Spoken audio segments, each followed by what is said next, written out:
Hello পঞ্চম শ্রেণীর শিক্ষার্থী বন্ধুরা, আজকের ক্লাসটা তোমাদের জন্য খুবই গুরুত্বপূর্ণ। আজকের ক্লাসে তোমাদের দেখাবো কিভাবে একই ধরনের সমস্যা তোমরা সমাধান করবে। এক্ষেত্রে 13 পৃষ্ঠায় 2টি সমস্যা রয়েছে এবং 19 পৃষ্ঠায় আরও 2টি সমস্যা রয়েছে, মোট 4টি সমস্যা। এখানে তোমরা যদি প্রথম সমস্যাটি সমাধান মনোযোগ দিয়ে দেখো তাহলে কিন্তু বাকি 3টি সমস্যা খুব সহজে বুঝতে পারবে। 11 পৃষ্ঠার যে 2টি প্রশ্ন রয়েছে, দেখো প্রথম প্রশ্নটি হলো 6টি চেয়ার এবং 4টি টেবিলের মূল্য একত্রে ৯,৫৭০ টাকা। একটি চেয়ারের মূল্য ৬২৫ টাকা হলে একটি টেবিলের মূল্য কত? দেখো এই যে সমস্যা রয়েছে, অর্থাৎ এখানে দুটি জিনিসের মূল্য দেওয়া আছে, একটি চেয়ার, 6টি চেয়ার এবং 4টি টেবিল। এবার একত্রে মূল্য দেওয়া আছে ৯,৫৭০। এখানে একটি বিষয় লক্ষ্য করো যে এখানে একটি মাত্র ক্লু দেওয়া আছে যে একটি চেয়ারের মূল্য ৬২৫ টাকা হলে একটি টেবিলের মূল্য কত। তো এই ধরনের কিছু সমস্যা রয়েছে, তারই সমাধান এখানে। প্রথম সমস্যাটি তোমরা অবশ্যই মনোযোগ দিয়ে দেখবে। তো প্রথমে আমরা এটা গাণিতিক বাক্যে প্রকাশ করি। তো গাণিতিক বাক্যে কিভাবে প্রকাশ করবে, দেখো এখানে মোট মূল্য হলো ৯,৫৭০। এখান থেকে যেহেতু চেয়ারের মূল্য দেওয়া আছে, তো চেয়ারের মূল্যটা এখান থেকে বের করতে হবে, অর্থাৎ একটা চেয়ারের মূল্য দেওয়া আছে, 6টা চেয়ারের মূল্য বের করতে হবে। তো 6টা চেয়ারের মূল্য বের করে এখান থেকে দেখো ৯,৫৭০ টাকায় যে 6টি চেয়ারের মূল্য বিয়োগ করলে এখানে কিন্তু থাকবে 4টি টেবিলের মূল্য, এবং এখানে যে 4টি টেবিলের মূল্য থাকবে সেটাকে 4 দ্বারা ভাগ করলে একটি টেবিলের মূল্য পাওয়া যাবে। এক্ষেত্রে গাণিতিক বাক্যটি এভাবে হবে, দেখো প্রথম এখানে দ্বিতীয় বন্ধনী ব্যবহার করতে হবে এবং এখানে দেখো ৯,৫৭০ এখান থেকে বাদ দিতে হবে 6টি চেয়ারের মূল্য, অর্থাৎ এখানে 6টি চেয়ারের মূল্য বের করতে হলে 625কে 6 দ্বারা গুণ করতে হবে। তো গুণ করার পর এরপর দেখো যেটা বের হবে সেখান থেকে তোমরা সেই সংখ্যাটাকে 4 দ্বারা ভাগ করলে এখানে তোমরা উত্তর পেয়ে যাবে সহজে। তো এটা কিভাবে তোমরা সমস্যাটি সমাধান করবে সেটা তোমাদের গাণিতিক বাক্য বাদে, অর্থাৎ সমস্যাটা কিভাবে সমাধান করবে, দেখো প্রথমে কাজটি হবে দেখো এক্ষেত্রে একটি চেয়ারের মূল্য 625 টাকা দেওয়া আছে। তো একটি চেয়ারের মূল্য 625 টাকা, তাহলে 6টি চেয়ারের মূল্য কত হবে, দেখো 625। দেখো 6টি চেয়ারের মূল্য অবশ্যই বেশি হবে। তো প্রথম ধাপে তোমাদের করতে হবে একটি চেয়ারের মূল্য 625 টাকা এবং 6টি চেয়ারের মূল্য, এক্ষেত্রে 625 গুণ 6। তো এবার গুণ করো 5, দেখো 5 ছক 30-এর 0 হাতে 3 এবং 6 দুগুণে 12 আর 3 15, 15-র 5 হাতে 1, দেখো 6 ছক 36-এর 1 37। তাহলে আমরা পেয়ে গেলাম 6টি চেয়ারের মূল্য। এবার দ্বিতীয় ধাপে দেখো এখানে এই যে অংশটুকু প্রথমে দেখো এখানে 6টি চেয়ার এবং 4টি টেবিলের মূল্য এখানে ৯,৫৭০ টাকা, এই অংশটুকু তোমাদেরকে লিখতে হবে। লেখার পর দেখো 6টি চেয়ারের মূল্য বিয়োগ করতে হবে। তো 6টি চেয়ারের মূল্য আমরা যেহেতু পেয়ে গেছি প্রথম ধাপে, তো 6টি চেয়ারের মূল্য বের করব। দেখো 6টি চেয়ারের মূল্য এখানে আমরা পেয়ে গেছি ৩,৭৫০। তো এখানে আমরা লিখব ৩,৭৫০, এখানে বিয়োগ করতে হবে। এবার দেখো এখান থেকে দেখো বিয়োগ করার ক্ষেত্রে দেখো 0 থেকে 0 বিয়োগ করলে 0, 5 থেকে 7 থেকে 5 বিয়োগ করলে 2 এবং 5 থেকে 7 বিয়োগ করা যায় না, এজন্য এখানে 15 ধরবে, অর্থাৎ একটা 10 ধরবে। তো 10 আর 5 15, 15 থেকে 7 বিয়োগ করলে 8, এরপর হাতে যেহেতু 1, 3-এর 1 4, 9 থেকে 4 বিয়োগ করলে 5, 5,820 টাকা। তাহলে এখানে 4টি টেবিলের মূল্য হলো 5,820 টাকা।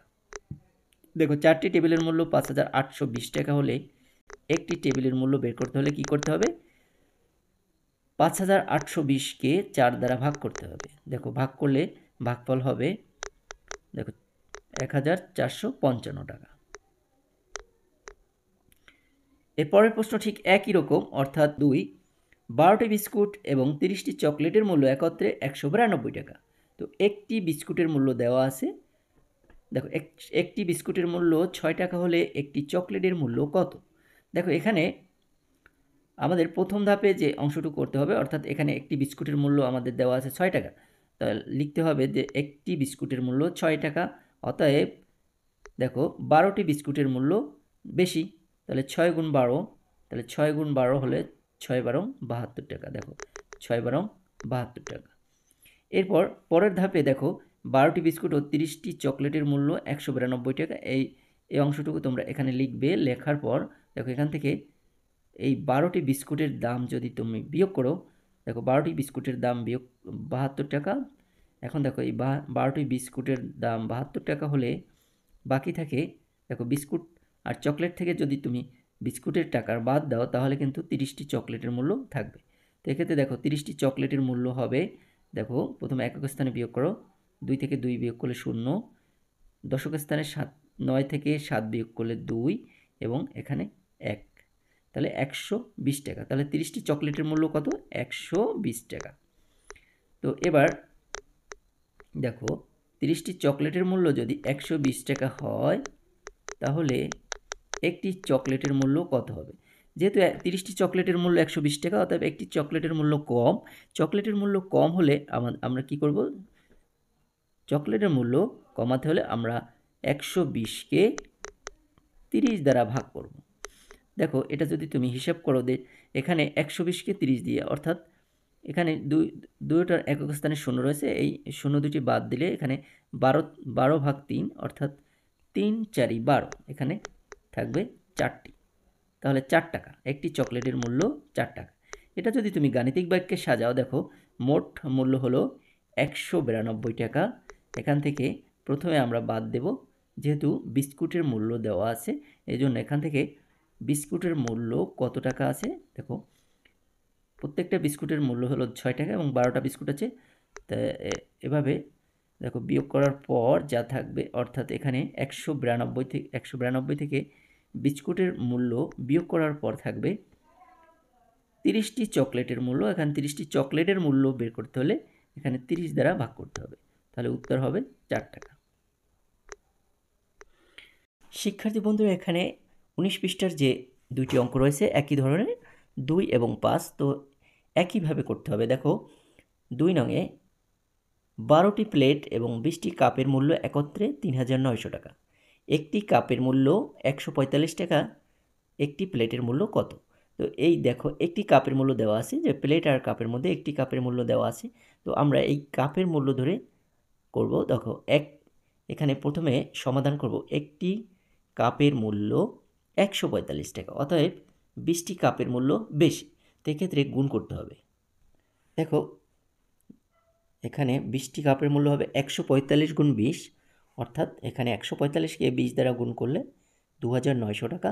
এবং পরবর্তী লাইনে লিখতে হবে, দেখো 12টি প্লেট ও 20টি কাপের মূল্য 3920 টাকা। আমরা 20টি কাপের মূল্য পেয়ে গেছি 2900 টাকা। তো এখানে প্রথমে লিখতে হবে 12টি প্লেট এবং 20টি কাপের মূল্য 3900 টাকা। এর থেকে 20টি কাপের মূল্য বিয়োগ করলে 12টি প্লেটের মূল্য বের হবে, অর্থাৎ দেখো এখানে 20টি কাপের মূল্য হলো 2900 টাকা। এবার বিয়োগ করো। দেখো একক স্থানে 0 থেকে 0 বিয়োগ করলে 0, 2 থেকে 0 বিয়োগ করলে 2 এবং 9 থেকে 9 বিয়োগ করলে 0 এবং 3 থেকে 2 বিয়োগ করলে 1, তাহলে 1020 টাকা। এখানে যেহেতু 12টি প্লেটের মূল্য 1020 টাকা, অতএব দেখো 12টি প্লেটের মূল্য 1020 টাকা। এখানে একটি প্লেটের মূল্য বের করতে হলে এখানে 1020কে 12 দ্বারা ভাগ করতে হবে। তো একটি প্লেটের মূল্য 1020 ভাগ 12, এখানে 12 দ্বারা ভাগ করলে হবে 85 টাকা। তো এটা যদি গাণিতিক বাক্যে সাজানো হয়, দেখো 3900 বিয়োগ 145 গুণ 20, এখানে দ্বিতীয় বন্ধনীর পর ভাগ 12। এখানে 19 পৃষ্ঠায় দেখো 5 নঙে রয়েছে 2টি গরু ও 3টি ছাগলের মূল্য একত্রে 45,080 টাকা। একটি ছাগলের মূল্য দেওয়া আছে 4560 টাকা, তাহলে একটি গরুর মূল্য কত? তো যেহেতু এখানে ছাগলের মূল্য দেওয়া আছে, একটি ছাগলের মূল্য আমরা পরবর্তী ধাপে দেখো একটি ছাগলের মূল্য 4560 টাকা। এখানে অতএব 3টি ছাগলের মূল্য গুণ করতে হবে 4560 গুণ 3, এখানে 3 দ্বারা গুণ করলে 1380 টাকা। এরপর দেখো 2টি গরু এবং 3টি ছাগলের মূল্য 45,080 টাকা। এর থেকে ছাগলের মূল্য আমরা যদি বিয়োগ করি, দেখো তাহলে 2টি গরু এবং 3টি ছাগলের মূল্য একত্রে 4500 টাকা। এরপর 3টি ছাগলের মূল্য 13,680 টাকা। এবার বিয়োগ করতে হবে। তো বিয়োগ করো, তা বিয়োগ করলে আসবে কত? দেখো এখানে 0 0 0, 8 থেকে 8 বিয়োগ করলে 0, দেখো 0 থেকে 6 বিয়োগ করা যায় না, এখানে 10 ধরতে হবে। 10 থেকে 6 বিয়োগ করলে 4 এবং হাতে 1, দেখো 3 এর 1 4, 5 থেকে 4 বিয়োগ করলে 1 এবং 4 থেকে 1 বিয়োগ করলে 3, তাহলে 13 হলো। 2টি গরুর মূল্য আমরা পেয়ে গেলাম 31,400 টাকা। তাহলে 2টি গরুর মূল্য যদি 31,400 টাকা হয়, তাহলে একটি গরুর মূল্য দাম কম, অর্থাৎ 31,400-কে 2 দ্বারা ভাগ করতে হবে। তাহলে 2 দ্বারা ভাগ করলে আসে 15,700 টাকা। তাহলে একটি গরুর মূল্য হবে 15,700 টাকা। এটা গাণিতিক বাক্যে যদি সাজানো হয়, দেখো প্রথম বন্ধনী 45,080 বিয়োগ, এখানে ছাগলের মূল্যটা বিয়োগ করতে হবে। দেখো 4,560 গুণ 3 ভাগ 2। এখানে 4 প্রক্রিয়া সংক্রান্ত যত সমস্যা রয়েছে, অর্থাৎ তোমাদের একই ধরনের অঙ্কগুলো সমাধান কিভাবে করবে, লিঙ্ক ডিসক্রিপশনে বক্সে দেওয়া রয়েছে, তোমরা দেখে নিতে পারো। তো সবাইকে অসংখ্য ধন্যবাদ।